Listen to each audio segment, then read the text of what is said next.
Yes, we are live now. Hello friends, this is Himanshi and welcome to Let's Learn. तो discuss करेंगे कुछ questions को। Pedagogy practice series class 5 है तो मैंने सोचा थोड़े क्वेश्चंस ज़्यादा कर लेते हैं। और आज अगर आप किसी भी एग्जाम के लिए देख रहे हैं सीटेट से लेकर के और डीट प्लस बी केवीएस तक को, आज जो फोकस है, जो क्वेश्चंस हैं, आपको कुछ डीट प्लस बी की तरफ झुकाव जो है वो ज़्यादा देखने को मिलेगा, लेकिन टॉपिक जो है वो बिल्कुल कॉमन है। तो अगर आपने सीटेट की भी तैयारी की है तो आप थोड़ा सा दिमाग लगाने की कोशिश कीजिएगा कि कैसे सेम टॉपिक से घुमा के क्वेश्चन पूछे जा चुके हैं। तो आज के क्वेश्चंस डीट प्लस बी पर आधारित हैं, बट एग्जाम्स जितने भी हैं टीचिंग के, क्योंकि आप चाहते हैं कि हर एक एग्जाम के लिए अलग सीरीज हो, टॉपिक ज़्यादातर सिमिलर हैं, कुछ टॉपिक इधर उधर होते हैं, लेवल थोड़ा बहुत ऊपर उन्हीं टॉपिक से हो जाता है। तो डिस्कस करेंगे कुछ क्वेश्चंस को। 25 क्वेश्चंस होंगे। आज थोड़ा सा स्पीड से चलेंगे क्योंकि थोड़ा लेट भी हो गए हैं और क्वेश्चंस भी ज़्यादा हैं, क्योंकि जब हम डिटेल में डिस्कस करते हैं तो 1 घंटे में 20 क्वेश्चन भी कई बार लगते हैं। ठीक, चलिए फिर स्टार्ट करते हैं। ये मंडे ट्यूसडे वेडनेसडे आपकी रहती है ये सीरीज, जिसमें हम क्वेश्चंस कर रहे हैं। सेशन आपको पसंद आएगा ही। ये सारे काम आप स्वयं करेंगे। पीडीएफ 5 सेशंस की एक साथ आपको टेलीग्राम चैनल पे मिल जाएगी, जो कि है लेट्स लर्न स्क्वाड। होपफुली आपको आवाज जो है, नंबर 4 का आंसर गलत था कल के, एक बार चेक कर लूंगी मैं। नहीं गलत तो अभी किसी का मिला है कि बुक में आंसर गलत है। 1-8% की गलती टाइपिंग की या किसी वजह से हो तो हो, किसी ने कुछ बता दिया है और वो गलत हो गया, ऐसा पॉसिबल नहीं है ना, कि किसी ने कुछ बता दिया तो वो गलत हो गया, ये पॉसिबल नहीं है, क्योंकि पेडागोजी और सब अपनी मर्जी से बता देते हैं, तो ऐसा पॉसिबल नहीं है। ठीक, अगर सच में गलत होगा तो मैं एक बार चेक कर लूंगी, रिव्यू कर लूंगी, बट उम्मीद कम है। चलिए, क्वेश्चन नंबर 1 है, what is the definition of cognition. फटाफट से समझेंगे। एक भी क्वेश्चन को हल्के में लेंगे, चाहे वो हल्के में आया हो, पेपर में आए हुए क्वेश्चन है आज के जो क्वेश्चन है, स्पेशली डीट प्लस बी। देखिए एक बार, कल का 4th क्वेश्चन एक बार देख लेंगे, आज लास्ट में देख लेंगे या नेक्स्ट सेशन में देख लेंगे, पीडीएफ में मैं देख लूंगी। हाँ यार, जल्दी बताओ, फटाफट से बताओ। कॉग्निशन यानी संज्ञान की परिभाषा क्या है? The process of acquiring and understanding knowledge through our thoughts, experiences and senses, या फिर the process of biological and psychological changes, developing attitude and interest, structural and physiological changes. खुद पढ़ें और आज जवाब दीजिए। आज थोड़ा सा टेस्ट टाइप बनाते हैं इसको, ठीक है। तो इसका आंसर क्या है? कॉग्निशन का सिंपल मतलब मैंने कितनी बार आपको बताया है, आपकी मानसिक क्षमताओं, मेंटल स्किल्स या एस्पेक्ट से, जिसके थ्रू आप नॉलेज को एक्वायर करेंगे, जानेंगे चीजों को, जो प्रोसेस ऑफ नोइंग है, जो आपका इंटेलिजेंस है, या आपका जो इमेजिनेशन है, थिंकिंग है, रीजनिंग है, प्रॉब्लम सॉल्विंग है, ये सारी चीजें, मेमोरी है, जितनी भी चीजें दिमाग से रिलेटेड है, भाषा है, वो सब कॉग्निशन में आती हैं। The process of acquiring and understanding knowledge through our thoughts, experiences and senses, मतलब जिस भी तरह से हम नॉलेज का निर्माण करते हैं उस प्रोसेस को हम क्या कहेंगे? कॉग्निशन कहेंगे। प्रोसेस है नॉलेज को एक्वायर करने का अंडरस्टैंडिंग के थ्रू, और वो किसके? हमारे थॉट्स, हमारे एक्सपीरियंसेस और हमारे सेंसेस के बेस पर। सेशन अटक तो नहीं रहा, ये बता दो, यहाँ अटक अटक के चल रहा है। ठीक, तो आंसर ए इसका सही है। हमारे विचारों, अनुभव और इंद्रियों के माध्यम से ज्ञान प्राप्त करने और समझने की प्रक्रिया को संज्ञान कहते हैं। ठीक है भाई, इस पे बहुत क्वेश्चन आने लग गए हैं आजकल। नेक्स्ट क्वेश्चन है, what are the major characteristics and developmental changes that are found occur in the children in the age group of 2 to 7 years। कौन सी कैरेक्टरिस्टिक्स, कौन सी विशेषताएं हैं जो 2 से 7 वर्ष के बच्चे के अंदर पाई जाएंगी? फटाफट से बताइए। हाँ, सफिशिएंट रहेगी, 4000 एमसीक्यूज बहुत होते हैं। देखो एक बार आंसर करो, फटाफट से बताओ, देखिएगा एक बार। हाँ बहुत बढ़िया। देखो अभी स्टार्ट हो गया होगा, बीच में एक इलेक्ट्रिक कट था, बफरिंग हो गई। बहुत बढ़िया, चलिए कंटिन्यू करते हैं। बात हो रही है what are the major characteristics and developmental changes that are found occur in the children between the age group of 2 to 7 years। 2 से 7 वर्ष के बच्चे के जीवन में क्या विशेषताएं पाई जाएंगी? तो पहला है, children learn about the world through basic action such as sucking and grasping. ये सकिंग और ग्रास्पिंग का जो है ना, या सेंसेस के द्वारा दुनिया की समझ, ये जन्म से 2 वर्ष पे लागू होता है। ठीक, ये 2 से 7 पे लागू नहीं होता। Children begin to think symbolically, ये वर्ड बहुत ही की वर्ड है जब भी बात किसकी आए? प्री ऑपरेशनल स्टेज की आए, पूर्व संक्रियात्मक अवस्था या अर्ली चाइल्डहुड की आए, 2 से 7 वर्ष की आए, कि बच्चा सिंबॉलिकली सीखना शुरू कर देते हैं। बच्चे कैसे सिंबल्स के थ्रू ABCD भी सीखना शुरू कर देते हैं, शब्दों का भी वो इस्तेमाल करने लगते हैं, भाषा का भी वो इस्तेमाल करते हैं, पिक्चर्स को रिप्रेजेंट करने लगते हैं, ऑब्जेक्ट से समझने लगते हैं। अगर आप उनको एप्पल की एक पिक्चर दिखाओगे तो शायद वो देख के समझने लगे। तो बेस्ट ऑप्शन क्या है, इसको सिंबॉलिक स्टेज भी कहते हैं एक तरह से, तो आंसर होगा बी। ठीक, children begin to understand the concept of conservation, ऐसा नहीं है, कंजर्वेशन 7 से 11 वर्ष में आएगा। थोड़ा सा स्पीड में ले लेते हैं, एब्स्ट्रैक्ट थॉट्स 11 वर्ष के बाद आते हैं। ठीक, तो सिर्फ एक ही ऑप्शन सही है जो कि है बी ऑप्शन। आगे बढ़ेंगे क्वेश्चन नंबर 3 पर। What do you understand bye school culture, यानी आप विद्यालय की संस्कृति से, स्कूल के कल्चर से क्या समझते हैं, ये पूछा है। जल्दी से बताइए। विकास पाल, बढ़िया बढ़िया। रिचा बताइए बताइए क्या पूछा है आपने। देखिए क्वेश्चन है what do you understand bye school culture. Refresh कर लो जिनको दिख नहीं रहा, स्कूल कल्चर से हम क्या समझते हैं। पढ़ लिए होंगे चारों ऑप्शन, ऐसा मान लूं मैं। तो school culture refers to the beliefs, perceptions, relationships, attitudes and written and unwritten rules, यानी विद्यालय की संस्कृति से तात्पर्य है कि जो भी वहां धारणाएं, विशेषताएं, विश्वास, दृष्टिकोण, लिखित या अलिखित नियम पाए जाते हैं वो सब स्कूल के कल्चर में शामिल है। कई चीजें होती है ना जो रिटन नहीं है, कहीं लिखा नहीं हुआ कि आप क्लास 6 को षष्टम ही बोले, मतलब ऐसा कोई रूल नहीं है, बट आपकी आदत हो गई क्योंकि आपके स्कूल में कल्चर है उस चीज को भाई संस्कृत में ही बोलने का 6th क्लास को।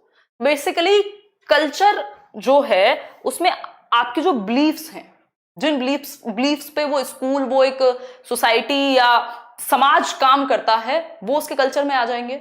जिन एटीट्यूड्स के साथ वो काम करता है, जिन वैल्यूज के साथ वो काम करेगा, जो परसेप्शंस वहां क्रिएट हो चुके हैं पहले से, अब वो चाहे आपके लिखित रूल्स हो ना हो, दोनों ही चीजें शामिल हो जाएंगी किसमें, किसी भी एक स्कूल के कल्चर में। नेक्स्ट है it refers to the social competence, सिर्फ सीमित नहीं है, सिर्फ इंफॉर्मेशन तक सीमित नहीं है, सारे जो ऑप्शंस हैं वो इंक्लूडेड हैं ए ऑप्शन में यदि आपने चेक किया हो तो।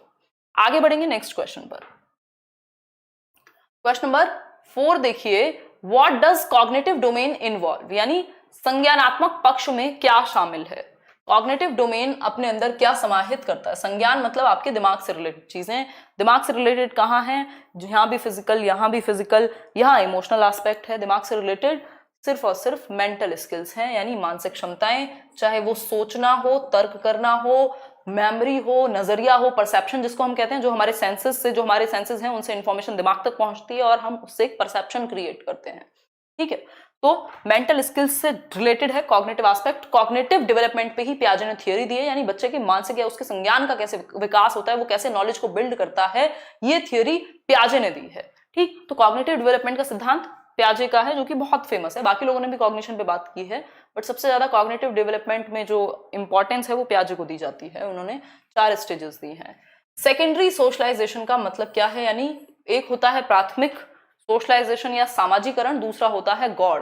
पुरानी एक वीडियो है, व्हाइट बोर्ड पे समझाया हुआ है मैंने, 2019 की एक वीडियो होगी यही चैनल पे, उसको सर्च करके पढ़िए, उसमें टाइप्स ऑफ सोशलाइजेशन बताए हुए हैं जो जनरली नहीं बताए जाते, सिर्फ 2 की बात करते हैं लोग। मैंने आपको 4 या 5 प्रकार बताए हुए हैं और यहाँ आपको वो दिख जाएंगे। एक है प्राइमरी, दूसरा है सेकेंडरी सोशलाइजेशन, तीसरा है रीसोशलाइजेशन और 4th है आपका एंटीसिपेटरी।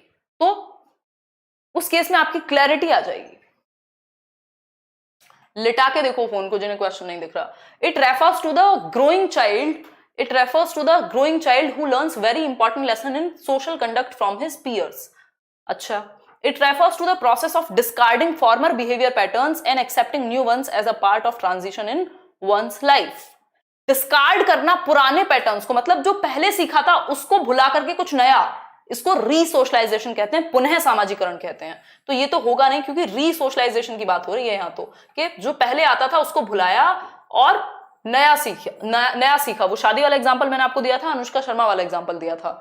ठीक, नेक्स्ट है it refers to socialization of the infant in the primary और earliest years of his life.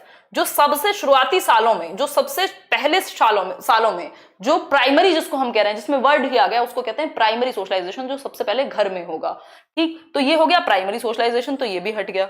ठीक, फिर है D, it refers to the process by which man learn the culture of a group with the anticipation of joining the group. मतलब आप वैसा व्यवहार करते हैं जिस ग्रुप में आप जाना चाहते हैं, जिस ग्रुप में जाने की आपकी प्रत्याशा है, इसको एंटीसिपेटरी सोशलाइजेशन कहते हैं। ठीक, तो ये बात भी अलग हो गई। सिर्फ ए ऑप्शन ही सेकेंडरी सोशलाइजेशन के साथ जा रहा है, जो आपके स्कूल से या आपके पीयर्स के थ्रू होगा, जो घर के बाहर होगा सेकेंडरी सोशलाइजेशन, प्राइमरी घर में होगा। ठीक, रीसोशलाइजेशन जब आप पुराने को भूल के नया सीखने की कोशिश कर रहे हैं, जब आप किसी के जैसा बिहेव कर रहे हैं, किसी के एक ग्रुप के जैसा कि हम बड़े कूल हैं क्योंकि तुम भी बड़े कूल हो, हमें अपने ग्रुप में बुला लो, तो उसको एंटीसिपेटरी सोशलाइजेशन कहते हैं। ठीक है, तो आंसर क्या हुआ? A option. आगे बढ़ेंगे क्वेश्चन नंबर 6 पर। Who identified 4 cognitive stages of child development, यानी किसने बाल विकास के 4 संज्ञानात्मक चरणों की पहचान की? जिनको दिखता नहीं है उनके लिए कल से सॉल्यूशन हो जाएगा, ये जितनी भी बची हुई जगह है इसको भी हम फिल कर देंगे कल से। बताइए, ट्वीट कर तो दिया है भाई, बताइए। प्याजे ने दिए हैं 4 स्टेजेस, और वो 4 स्टेजेस कौन सी है जल्दी बताओ, चिल्ला चिल्ला के घर में शोर मचाना शुरू कर दो। SPCF, SPCF some people can't focus से भी याद रख लेते हैं इसको, वैसे याद रख सकते हो। सेंसरी मोटर यानी इंद्रिय गामक अवस्था, जन्म से 2 वर्ष तक जब इंद्रियों के माध्यम से सीखेगा। प्री ऑपरेशनल पूर्व संक्रियात्मक 2 से 7 वर्ष, जब वो सिंबल्स के थ्रू या भाषा के थ्रू या फिर आपकी जो ट्रांसडक्टिव रीजनिंग है, ऐसे लॉजिकल क्वेश्चंस पूछ करके, या ईगोसेंट्रिक होगा, वो वाली स्टेज है ये। फिर है C 7 से 11 concrete operational, C for concrete operational, मूर्त चीजों के द्वारा, इंडक्टिव रीजनिंग लॉजिक सबसे पहले यहीं आएगा जो तर्क है। और फिर है formal operational 11 years and above, यहां पे अमूर्त विचार भी आ जाएंगे। ठीक, तो ये 4 स्टेजेस हैं किसकी? कॉग्निटिव डेवलपमेंट की, गिवन बाय जीन पियाजे। आगे बढ़ेंगे। What is the child rearing also called, यानी बाल पालन को या चाइल्ड रियरिंग को, बच्चे के रियरिंग को और किस नाम से बुलाया जाता है? बिल्कुल बच्चा सा क्वेश्चन है और आया हुआ है, कहां आया हुआ है? D+B में, जिसको लोग इतना डरा करके भूत बना देते हैं कि पता नहीं क्या है ये, है ना। मैं मानती हूँ कुछ क्वेश्चंस या कुछ थियरीज थोड़ी सी ज्यादा आती हैं, बट वो थियरीज मैंने आपको ज्यादातर कराई हुई है, यूट्यूब पे भी मिल जाएंगी कुछ, तो अभी मैं आपको आगे भी दिखा दूंगी। ठीक है, देखिए एक बार, चाइल्ड रियरिंग का दूसरा नाम पेरेंटिंग हो सकता है। बिल्कुल कॉमन सेंस वाला क्वेश्चन है। एडोलेसेंस, टीचिंग, अडल्टहुड तो कहेंगे नहीं, पेरेंटिंग कहेंगे। भाई अभिभावक एक तरह से जो ध्यान रख रहे हैं, आपको बड़ा कर रहे हैं, पेरेंटिंग कैसी हुई है, चाइल्ड रियरिंग कैसी हुई है, मतलब हम जब वो जो लालन पालन है उसको हम पेरेंटिंग कह सकते हैं या चाइल्ड रियरिंग कह सकते हैं, दोनों शब्दों का इस्तेमाल किया जा सकता है। अब बेसिक बात हो गई। क्वेश्चन नंबर 8 पे देखिए, व्हाट इज मैचुरेशन, यानी परिपक्वता क्या है? परिपक्वता है क्या आखिर? देखिए फटाफट से, व्हाट इज मैचुरेशन। बहुत बढ़िया वर्षा, आएगा जल्दी आएगा, प्रिंस जल्दी आंसर करो।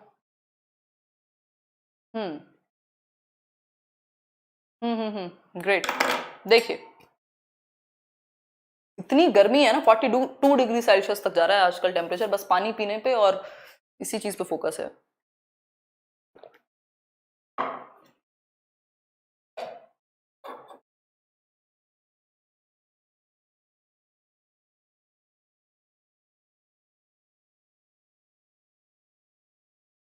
एक्सरसाइज एंड एफर्ट टेकन को परिपक्वता नहीं कहते। ये वो मैच्योरिटी नहीं है जो जनरली बोल देते हैं हम कि अरे तुम तो अभी मैच्योर ही नहीं हो। इसका मतलब क्या है? इसका मतलब ये नहीं है कि तुमने एक्सरसाइज नहीं किया, एफर्ट नहीं किया मैच्योर होने का। इसका मतलब ये भी है कि आप बायोलॉजिकली, आपके अंदर जो इनहेरेंट क्षमता है जो समय के साथ बाहर आएंगी वो अभी नहीं आई है। जैसे 25 साल तक आपका ये फ्रंटल लोब डेवलप होता है, तो वो आप उस तरह से भी मैच्योर नहीं हुए हो। ठीक, तो बेसिकली इसका मतलब ये भी नहीं है कि बायोलॉजिकली एंड जेनेटिकली, ये तो कुछ बात ही नहीं है ना, ये तो पूरा कंप्लीट बताया ही नहीं इन्होंने। ठीक, फिर है कैपेबल ऑफ लर्निंग। इसको सबसे बेहतर जो ऑप्शन है वो है, मैंने आपको मैचुरेशन की डेफिनेशन लिखवाते समय भी जरूर कभी ना कभी बताया होगा कि मैचुरेशन क्या है? Unfolding of individual's inherent traits, जो हमारे अंदर आंतरिक क्षमताएं हैं जो समय के साथ अनफोल्ड होती हैं। मतलब आप किसी चीज को समझने की क्षमता रखते थे, आपके वो बायोलॉजिकल कोड में था, वो आपके जेनेटिक मेकअप में था कि आप क्या कर पाएंगे, चल पाएंगे, एक दिन आप दौड़ पाएंगे, एक दिन आप पत्थर तोड़ पाएंगे, उठा पाएंगे। ये क्या है? ये आपके बायोलॉजिकल कोड में था, ये इनहेरेंट थी ये क्षमता, बस समय के साथ अनफोल्ड होंगी, एनवायरमेंट के साथ और हेरिडिटी से ज्यादा प्रभावित होती हैं। तो unfolding of individual's inherent traits is called maturation. ये बिल्कुल परिपक्वता की डेफिनेशन है। मेरी जो बुक है ना, वो जो 2019 वाली है, उसमें भी लिखी हुई है। देखो एक बार, क्वेश्चन नंबर 9 है, यही होता है कि आप इतना सारा पढ़ लीजिए और टू द पॉइंट पढ़ लीजिए, दोनों ही जरूरी हैं। क्वेश्चन नंबर 9 है, as a teacher it is necessary for us to understand the easiest way to quantify child poverty by selling an absolute और रिलेटिव मॉनेटरी थ्रेशोल्ड। बेसिकली एक होती है रिलेटिव पॉवर्टी, दूसरी होती है आपकी एब्सोल्यूट पॉवर्टी। अब ये क्या हो गया, ये हो गया आपका इकोनॉमिक्स से समवॉट रिलेट करके इन्होंने क्वेश्चन बना दिया। ये ऐसे टेढ़े मेढ़े 2 4 10 क्वेश्चन आपको देखने को मिल जाएंगे सीटेट में। ठीक है बात, एक बार इसको देखिए और फिर आंसर कीजिए, तब हम आगे बढ़ेंगे। हो खुशबू बात करेंगे भाई, पक्का करेंगे।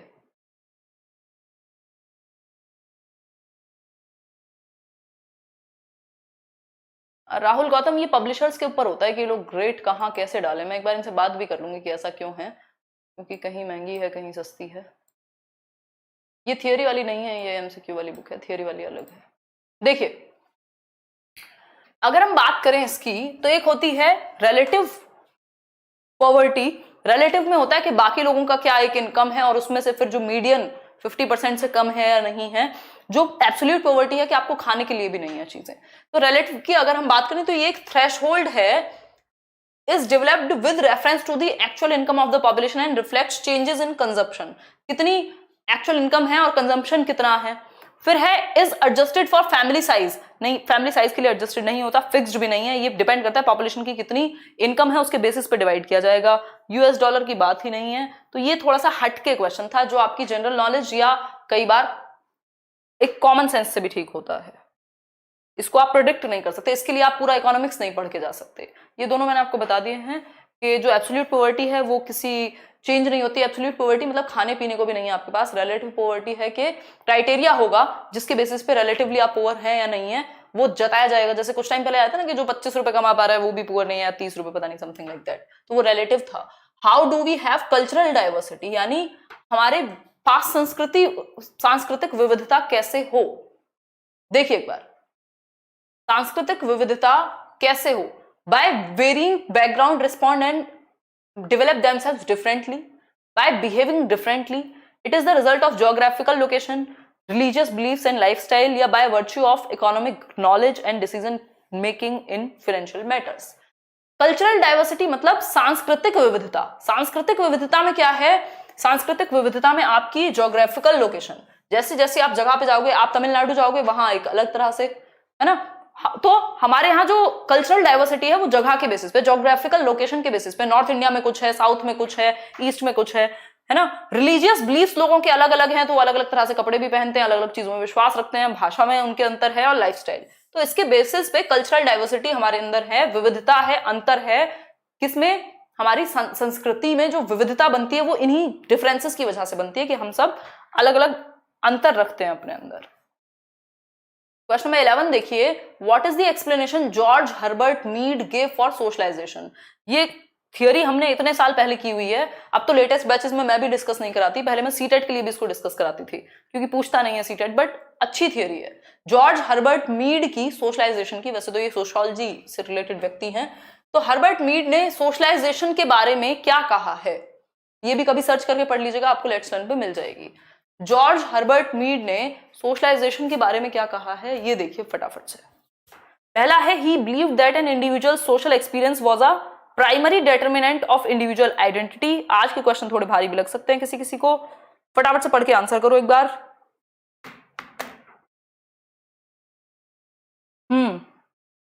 मिल जाएगा ओनली साइकोलॉजी का class Preeti career will pay, 10 तारीख तक ही एडमिशन है, उसके बाद बंद हो जाएगा और पता नहीं कितने महीने बाद आए next batch. Pedagogy special batch 2 के नाम से। आज वॉइस क्लियर नहीं है यार, मैनेज कर लो, आज माइक जो है वो कल आ जाएगा। थ्योरी एंड एमसीक्यूज की देखिए एक बार, देखिए लुकिंग ग्लास सेल्फ थ्योरी तो कूले की है, वो तो मीड की थ्योरी है, ये दोनों मैंने साथ ही कराई थी। देखो एक बार, मीड कहते हैं कि ही believed that an individual social experience was a primary determinant of individuals identity which he called the self. उन्होंने बात की है सेल्फ की, और सेल्फ कैसे क्रिएट होता है, आई और मी के कॉन्टेक्स्ट में। आई क्या है, जो मैं खुद को स्वयं के रूप में देखूं, मी है किसी और के कॉन्टेक्स्ट में मैं स्वयं को देखूं या सोशलाइज्ड वे में। ठीक, तो ये है, ये बिल्कुल डेफिनेशन बेस्ड है, ये एकदम फैक्चुअल क्वेश्चन है, इसमें बाकी के मैटर ही नहीं करते। ठीक है, लुकिंग ग्लास सेल्फ तो चार्ल्स हॉटन कूले की है थ्योरी, सीएच कूले। ठीक है, मुझे लग रहा है आज नेटवर्क का इशू है कई लोगों को। आगे बढ़ते हैं, क्वालिटी बढ़ा के देखो भाई। क्वेश्चन नंबर 12 है, is one of the factors that influences how children learn and grow assimilation means. Assimilation यानी आत्मसातीकरण का मतलब क्या है सीखने के परिप्रेक्ष्य में, बताइए एक बार, आंसर कीजिए, आंसर कीजिए फटाफट से, सीटेट के लिए बैच बताएंगे। देखिए, process of taking in new information into our already existing schemes, ये तो आपने सीटेट में भी कितनी बार पढ़ा है कि जो हमारे एग्जिस्टिंग जो मौजूदा स्कीमा है बना हुआ पहले से ही, स्कीमा क्या है, हमारी एग्जिस्टिंग नॉलेज जो है उसमें कुछ नया ऐड करना एसिमिलेशन, उसमें परिवर्तन लाना एडजस्ट करना एकोमोडेशन, ठीक। और ये दोनों किसके अंदर आ जाएंगे, अडेप्टेशन के अंदर, ठीक है बात। चेंजिंग और ऑल्टरिंग, ऑल्टरिंग एसिमिलेशन नहीं कहलाता, वो एकोमोडेशन यानी समायोजन कहलाता है, जिसमें आप ऑल्टर करें। Moving from one stage of thought to the next, ऐसा तो इन दोनों में से किसी में नहीं आता। मॉडिफाई करना जहां वर्ड आ गया, ऑल्टर जहां वर्ड आ गया, मैनिपुलेट करना आ गया, एडजस्ट करना आ गया तो एकोमोडेशन। ऐड करना यदि आए नई इंफॉर्मेशन को तो वो एसिमिलेशन। आगे बढ़ेंगे नेक्स्ट क्वेश्चन पे।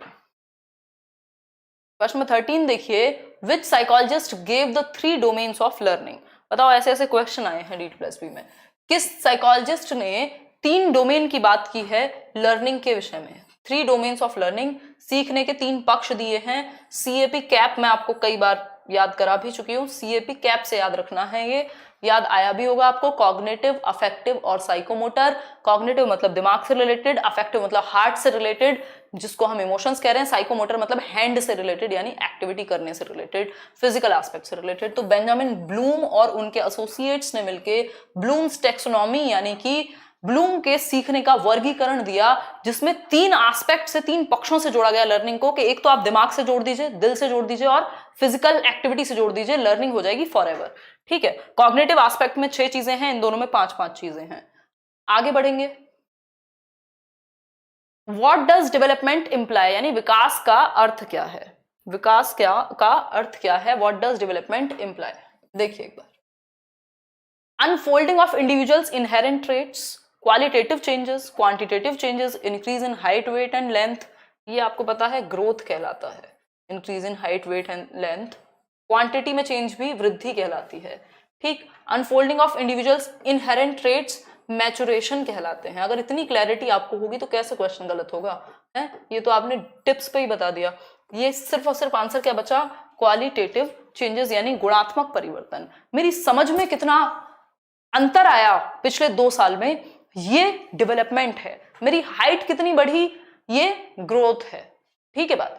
तो क्वालिटी में चेंज, जरूरी नहीं है कि क्वांटिटी में चेंज हुआ हो, क्वालिटी एंड क्वांटिटी कई बार बोथ आ जाता है तब भी डेवलपमेंट है, लेकिन यहां बोथ का ऑप्शन नहीं है तो हम जाएंगे क्वालिटी के साथ।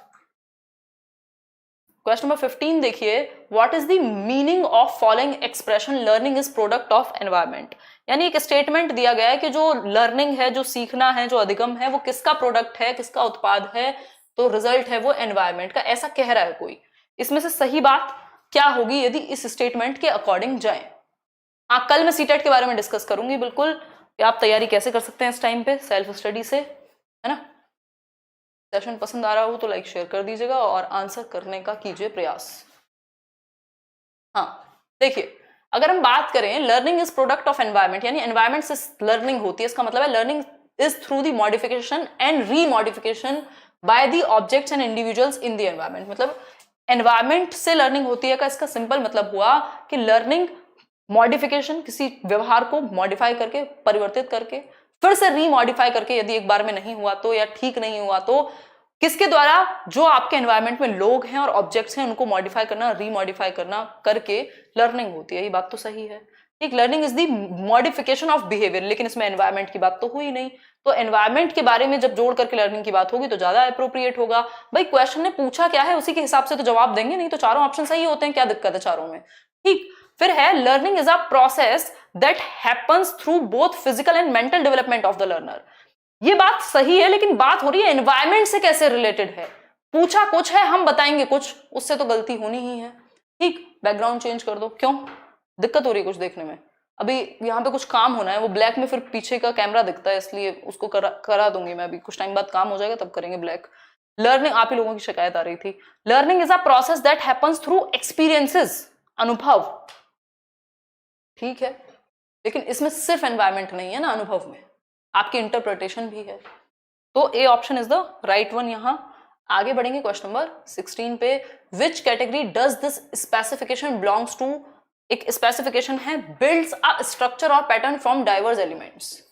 मतलब आप डाइवर्स एलिमेंट से, अलग अलग एलिमेंट से एक स्ट्रक्चर, एक संरचना बनाते हैं, एक पैटर्न क्रिएट करते हैं। इस प्रोसेस को क्या कहते हैं? तो ये तो अपने आप ही चिल्ला चिल्ला करके आंसर आपके सामने है कि सब ठीक है। विनोद कुमार कह रहे हैं, वेरी गुड। विनोद बताते रहा करो, कुछ लोग तो डिस्ट्रैक्ट करते रहते हैं। एनालाइज करना नहीं कहते इसको। एनालाइज करना तो सिर्फ तोड़ना है, मतलब एक तरह से विश्लेषण करना, अलग अलग पार्ट्स में तोड़ करके देखना चीजों को, जोड़ना नहीं है। आपको यहाँ बिल्ड करना है ना एक स्ट्रक्चर और पैटर्न, अलग अलग एलिमेंट से जोड़ना है। तोड़ने को एनालाइजिंग कहते हैं, जोड़ करके कुछ नया क्रिएट करने को सिंथेसाइजिंग या क्रिएटिंग कहते हैं। ब्लूम टैक्सोनॉमी में अगर आपको चीजें याद आ रही हैं तो इसको मैं एक बार डिस्कस कर भी लूंगी।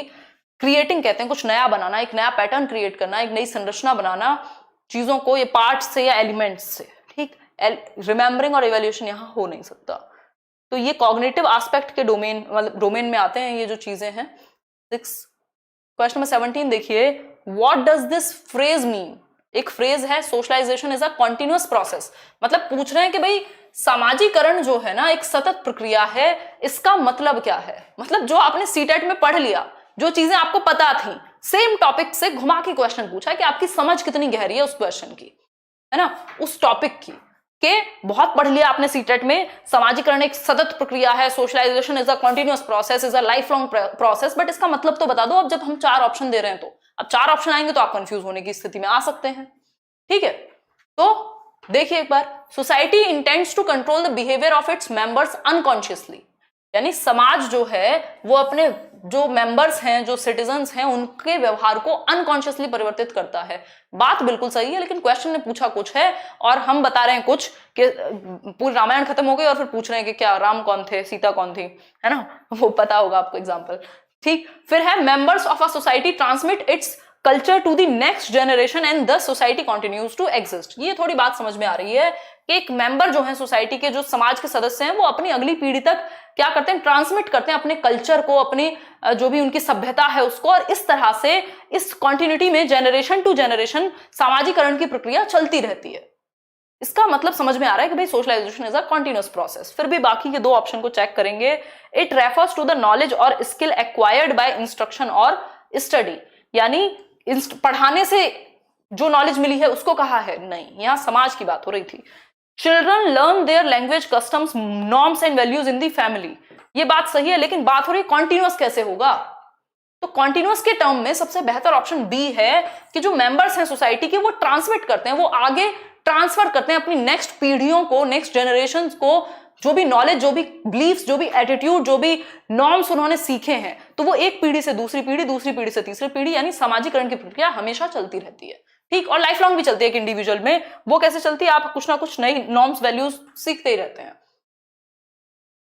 क्वेश्चन नंबर 18 देखिए, children's needs are broadly classified into. जो बच्चों की आवश्यकताएं हैं, स्पेशली ये स्पेशल नीड के कॉन्टेक्स्ट में पूछा गया क्वेश्चन था, तो उनको कितने प्रकार से आप वर्गीकृत करेंगे? देखिए एक बार, फटाफट से बताइए, आंसर कीजिए। नहीं, स्टैट्स के क्वेश्चन नहीं पूछे जाते अभी, रिसर्च और स्टैट्स के क्वेश्चन नहीं पूछे जाते डीट प्लस बी में। हमने तो नहीं देखे पिछले 6-7 साल में। 2014 में आया था एक क्वेश्चन, एक नहीं कई आए थे तब तो। देखो एक बार, आंसर करके बताओ। डीट प्लस बी के बारे में ही चल रहा है ये सेशन, और क्या बताएं। चलिए देखिए, बी ऑप्शन। नहीं, 4 टाइप्स टोटली। जो ब्रॉड डोमेन्स हैं, स्पेशल नीड को भी जब हम कैटेगराइज करते हैं तो उसमें 4 डोमेन की बात होती है। एक आपकी फिजिकल नीड्स, दूसरी डेवलपमेंटल, है ना, स्पेशल के कैटेगरी में ही या टाइप में ही पूछा है ये ब्रॉडली, जिसको हम ऐसे देख सकते हैं, फिजिकल नीड्स यानी शारीरिक आवश्यकताएं, कुछ प्रॉब्लम्स भी हो सकती हैं स्पेशल नीड में, डेवलपमेंटल नीड्स बिहेवियरल या इमोशनल, और 4th है सेंसरी इम्पेयर्ड। ठीक, जनरली 4 कैटेगरीज में हम इसको डिवाइड करके चलते हैं। आगे बढ़ेंगे, question number 19, the keywords defines knows, labels and lists belong to which category. Bloom taxonomy में अलग अलग कैटेगरी हैं, कुछ 6 कैटेगरी हैं कॉग्निटिव डोमेन में, और उसके अंदर भी कुछ अलग अलग वर्ड्स हैं। तो वर्ड कीवर्ड दिए हुए हैं, हर एक डोमेन में कीवर्ड है। डिफाइंस यानी डेफिनेशन देना किसी चीज की, नोज बताओ क्या जानते हो, लेबल करना यानी अगेन डेफिनेशन या लिस्ट करना कि 5 फायदे, ठीक। तो ये किस कैटेगरी में आएगा, रिमेंबरिंग में, अंडरस्टैंडिंग में, अप्लाइंग में या इवेल्युएटिंग में? आंसर कीजिए। अंडरस्टैंडिंग में लेबल करना नहीं आता, एक्सप्लेन करना आता है, ठीक। अगर आपको डिफाइन करना है मतलब जो आपने याद किया उसको बता दीजिए, डिफाइन कर दीजिए, लेबल कर दीजिए, बात खत्म। रटने से संबंधित या याद रखने से संबंधित, रिमेंबरिंग से संबंधित है क्या आपका लेबल करना, लिस्ट करना, डिफाइन करना, जो सबसे पहली ही सीढ़ी है रिमेंबरिंग, जिसको नॉलेज कह दिया जाता है ना, जिसमें आपको सिर्फ याद रखनी है चीजें। ये ब्लूम की टैक्सोनॉमी की बात हो रही है यहाँ पे, नॉलेज से रिलेटेड, ठीक। आगे बढ़े, क्वेश्चन नंबर 20 से पहले ये कुछ कीवर्ड्स हैं जो आप बाद में पढ़ सकते हैं इस पीडीएफ के साथ। किसमें? रिमेंबरिंग में। रिकॉग्नाइज करना यानी देख के पहचानना, रिट्रीव करना, choosing, describing, defining, identifying, labelling, इनको डिटेल में किसी दिन करेंगे जो कीवर्ड्स हैं अलग अलग डोमेन के। क्वेश्चन नंबर 20 देखिए, क्वेश्चन नंबर 20 पूछा है Ramu is a boy with hearing impairment, यानी रामू एक बच्चा है जिसको सुनने में दिक्कत है। Somu is a normal boy, Somu क्या है? एक सामान्य बच्चा है जिसको एज सच कोई खास दिक्कत नहीं है। Both get enrolled into the same school, दोनों को सेम स्कूल में पहुंचा दिया जाता है।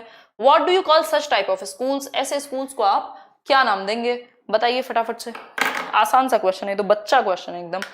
भाई एक बच्चा है जिसको स्पेशल नीड है, स्पेशल नीड क्या है कि वो सुनने में उसको दिक्कत है।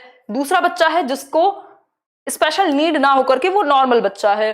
दोनों ही बच्चे पढ़ रहे हैं, यानी हर तरह का बच्चा आपकी क्लास में है। जहां नॉर्मल और स्पेशल दोनों बच्चे पढ़ सकें उनको हम कहते हैं क्या? इंक्लूसिव स्कूल्स, यानी समावेशी स्कूल कहते हैं ऐसे स्कूल्स को जहां हर तरह के बच्चे का समावेशन हो। ठीक है बात, क्लियर है बात? समावेशी स्कूल, ये जितने भी लोग दूसरे लोगों की भक्ति यहां आके करते हैं उसका कोई अर्थ नहीं है, आपके जीवन पे 0% भी फर्क नहीं पड़ने वाला किसी के भक्त बन जाने से।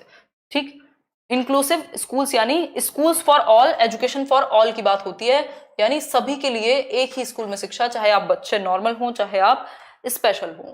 आगे बढ़ेंगे, question number 21, the process of observation under controlled conditions can be termed as, यानी कि वो process, the process of observation under controlled conditions, यानी आप ऑब्जर्व कर रहे हैं कंट्रोल्ड कंडीशंस में किसी को, इसको क्या कहेंगे?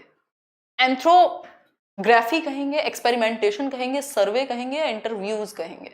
बताइए एक बार, इस प्रक्रिया को हम क्या कहेंगे? इस प्रक्रिया को कहेंगे हम इंटरव्यूज। कंट्रोल, ये कंट्रोल और क्या स्ट्रक्चर्ड और अनस्ट्रक्चर्ड दोनों होते हैं। ठीक, तो बेसिकली आपको ऑब्जर्व करने का मौका मिल रहा है कंट्रोल्ड सिचुएशन में, कि आपने एक सेटिंग सेट की हुई है, आप केवीएस के इंटरव्यू में गए, सामने वाला आपको ऑब्जर्व करेगा, आपको जानेगा आपकी बातों से, और कंट्रोल्ड सिचुएशन है, एक टॉपिक से रिलेटेड क्वेश्चंस होंगे, एक मुद्दे से रिलेटेड कि आपको टीचर बनना है उसी से संबंधित क्वेश्चंस होंगे। तो कंट्रोल्ड सिचुएशन में जब आपको कोई ऑब्जर्व कर सकता है तो इसको हम इंटरव्यू से जोड़ेंगे। सर्वे में तो बेसिक क्वेश्चंस होते हैं, उनसे जोड़ करके छुट्टी। क्वेश्चन नंबर 22 देखिए, what is the full form of ADHD, ADHD की फुल फॉर्म क्या है? ये पूछा है हमसे, एडीएचडी की फुल फॉर्म क्या है? तो पहला ऑप्शन है autism deficit hyper activity disorder. ये तो अभी कल परसों हमने किया भी था और ये पूछा भी जा चुका, कई जगह पे पूछा जा चुका है। ऑटिज्म तो होता नहीं है एडीएचडी, ठीक। ऑटो डेफिसिट भी नहीं होता, अटेंशन डेफिसिट जरूर होता है कि अटेंशन में कमी है और बच्चा बहुत ज्यादा हाइपर एक्टिव हो जाता है, हाई डिजीज नहीं है, हाइपर एक्टिव है। तो सिर्फ सी ऑप्शन सही है कि बच्चे की अटेंशन एक जगह टिक करके नहीं बैठ पाती, वो 2 मिनट भी टिक के काम नहीं कर पाता, इधर उधर कूदता फिरता रहता है। आगे बढ़ेंगे, question number 23, what is epistemology, epistemology का क्या अर्थ है? जिन्होंने फिलोसफी पढ़ी होगी अपने बीएड में, डीएलएड में, उनको ये आइडिया होगा कि व्हाट इज एपिस्टेमोलॉजी। ठीक, प्याजे भी जेनेटिक एपिस्टेमोलॉजी से जुड़े हुए हैं। प्याजे बेसिकली एक बायोलॉजिस्ट भी थे, एक फिलोसोफर भी थे, एक साइकोलॉजिस्ट भी थे, बहुत सारे रोल उनके रहे हैं। ठीक है बात, देखिए एक बार आंसर कीजिए फटाफट से, जल्दी देखिए। भाई एपिस्टेमोलॉजी का मतलब थियोरी ऑफ नॉलेज, कि नॉलेज बिल्ड कैसे होती है, उसका जेनेसिस क्या है, ओरिजिन कहां से होता है नॉलेज का, है ना? नॉलेज है क्या और कैसे बिल्ड की जाती है, सिर्फ सोर्स नहीं, ओरिजिन क्या है, थियोरी ऑफ नॉलेज कहा जाता है एपिस्टेमोलॉजी को। ये फैक्चुअल क्वेश्चन है, इसमें मैं और आप कुछ नहीं कर सकते। क्वेश्चन नंबर 24 देखिए, what do you understand by promote the child's mental development, यानी बच्चे के मानसिक विकास को प्रमोट करने के बारे में आपका क्या ख्याल है? मानसिक विकास के डेवलपमेंट को क्या कहेंगे? मतलब आप क्या समझते हैं बच्चे के मेंटल डेवलपमेंट से? ये पूछ रहे हैं कौन? क्वेश्चन हमसे पूछा है, 1 नंबर मिलेगा अगर आप सही बता पाते हैं तो। ठीक है जी, फटाफट से आंसर कीजिए, तभी जाकर के हम बढ़ेंगे कहाँ आगे। इतनी बात क्लियर है सभी को या समस्या है इस बात को समझने में?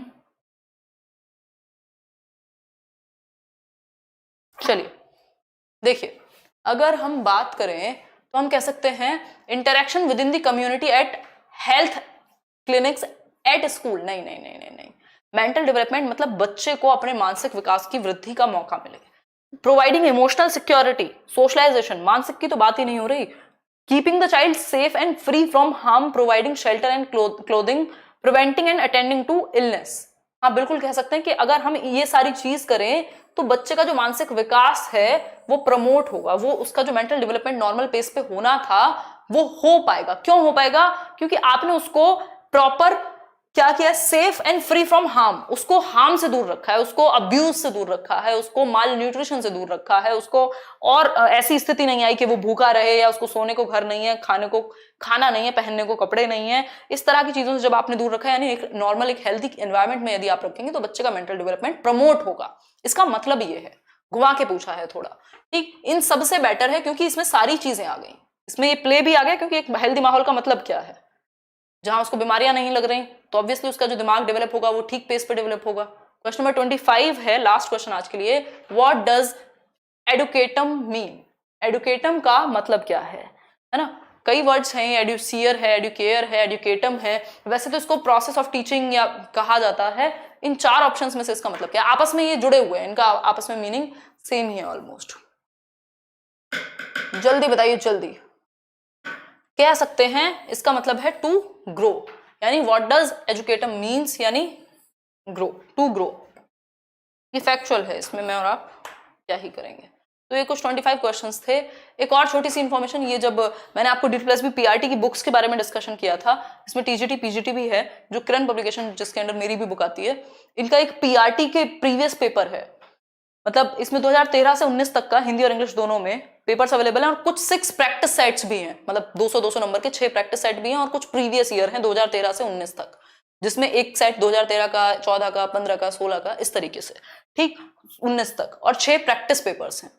क्लियर है बात? तो ये आप एक बार देख लीजिएगा इनकी वेबसाइट पे, या मैं नीचे डिस्क्रिप्शन में लिंक दे दूंगी, अमेजोन वगैरह पे आपके आसपास भी मिल जाएगी। इसके अलावा TGT और PGT की भी कुछ बुक्स आती हैं, ये भी आप चेक कर लीजिएगा, हिंदी लैंग्वेज से लेके और प्रीवियस पेपर से लेके, और ये सारा, ये उस टाइम पे मुझे इन्फॉर्मेशन नहीं थी जब मैंने वो बुक्स वाला वीडियो बनाया था, अभी अवेलेबल है तो आप चेक भी कर सकते हो। इवन मेरे पास पड़ी भी हुई है ये सारी बुक्स, तो मैंने चेक किया, मुझे ठीक लगी। ठीक है, चलिए फिर ये डिस्क्रिप्शन में लिंक या टेलीग्राम पे शेयर कर दूंगी। इतनी सी बात है, लाइक शेयर सब्सक्राइब आप कर दीजिएगा। आउट ऑफ 25 कितने मार्क्स आज आप गेन कर पाए ये बताइए। आज की स्पीड थोड़ी तेज थी, क्वेश्चन थोड़े से आसान भी थे और मुश्किल भी थे, क्योंकि उनकी लैंग्वेज थोड़ी सी क्या थी, घुमावदार थी। बताइए एक बार। 19 आए हैं, 21, 19, इतनी तेजी में भी बहुत बढ़िया। 10 ही आए, नहीं यार 10 तो कम है। 22, 17, गुड, ग्रेट। चलिए फिर आज के लिए इतना ही रखें, कल मिले। अब 3 दिन, ये मंडे से होगी अब जो प्रैक्टिस है, अब 3 दिन आपको कुछ कुछ और देखने को मिलेगा। कल हम सीटेट की तैयारी पे बात करेंगे, परसों हम किसी एक टॉपिक पे या किसी और चीज पे बात करेंगे, है ना। चलिए आज के लिए इतना ही। बहुत सीरियस लग रही हैं यार, थकान थोड़ी हो जाती है, ऊपर से बहुत सारी चीजें चलती रहती हैं पीछे। अब कुछ नए प्रोजेक्ट्स पे काम चल रहा है, आपको जल्दी देखने को भी मिलेंगे। अच्छा, अवंतिका नया नाम है आपका, और बताइए।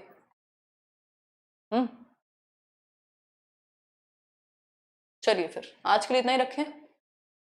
कोई और सवाल सुझाव हो तो बता दीजिएगा। आई ऑब्टेन 20 मार्क्स, ठीक है। क्रांति, your educational psychology and pedagogy book has numerous wrong answers, I am experiencing a lot of trouble with your book. Swati कह रही हैं, स्वाति ये मेल हमें एक आया भी था, किसी भी बुक को अगर आप उठाएंगे 2-4-5%, 1%, 2% की गलतियां मिलती हैं, बट आप अपने आप से अज्यूम कर लें अगर, तो वो गलत है ना। इतनी बार प्रूफ रीडिंग होती है, इतनी सारी टीम्स प्रूफ रीड करती हैं कि न्यूमरस कहना पता नहीं मतलब कितना सही होगा, बट हाँ 1-2% 2% गलतियां हर एक किताब में मिलती हैं, वो टाइपिंग के लेवल पे या कहीं ना कहीं हो जाती हैं।